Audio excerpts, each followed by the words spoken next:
Hey guys, welcome back to my channel. So today I'm just going to do a quick little project share showing how I used a couple of the Alina Crafts Alina Cuddle dies that I literally just received. I told you guys I was excited that I actually had some time to make two quick little projects. So I used the Ooh La La collection from, I want to say this is it's a hot buy from Michaels, and I have never used it yet, so I think I might have used the 6x6, but I'm not sure. So I made this card. It's a thank you card, and I used the thanks word die that has that background layering piece. And I had just recently seen It's Me JD on YouTube. She did tutorials on how to do gatefold cards. So I did this one with some vellum as like the what's this called? The belly band. And then this is the card. It's the easiest tutorial. She explains it. You just make a simple gatefold card, and then you cut out with the background piece first when you run it through your machine, and then you go ahead and cut this out several times to give it depth and dimension. As you can see, it is thicker, so I cut this out like 3 times, and then put some glitter on the top. And it just opens up to like a regular things, and you can write stuff, you know, that's not gonna peep through. But I thought that was such a fun technique. And look how pretty this card turned out.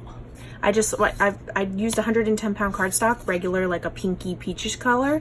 So I was like, you know what, let's get paper. So I glued on these 2 strips of the Ooh La La paper pad first. And then I just did a little vellum polka dot belly band. So yeah, that's super quick and easy, and I'm glad I got to use this thanks already. Out with the cute, in with the spooky.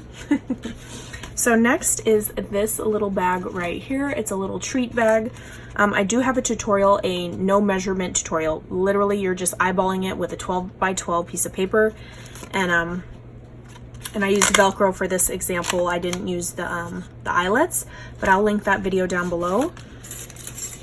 And I used Alina's new die, which is this spooky little house die, and I cut it out in black. And I just backed that on a gold doily that I had in my stash.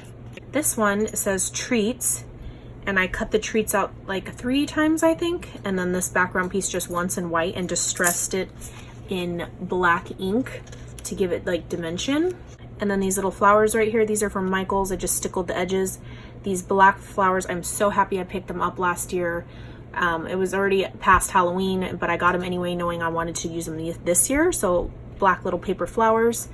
I absolutely love this little butterfly. It's got little pearls and glitter all over it. This is from like a dollar store. And then these little spider jemmies, these are from AliExpress. And then I did some of the vellum left over from my card, my thank you card. I just accordion folded it and put it underneath all that. And I even left the hot glue in there to give it a spiderweb look. Not really, I didn't mean to do that. And then this lace, you guys saw me haul this from AliExpress as well. I absolutely love this lace, and I kind of just let it dangle a little bit so it looked pretty. And this paper, you can't really tell, but it is flocked little black polka dots. So it just adds that extra texture. And on the back, I did add some Michaels pom-pom trim, and I used my Martha Stewart blood drip as like the top piece when it folds down. So yeah, you got a cute little treat bag that fits, oh, I have paper in there, lots of goodies. So yeah, that is my quick little project shares, and I will catch you guys on the next crafty video. All right, bye guys.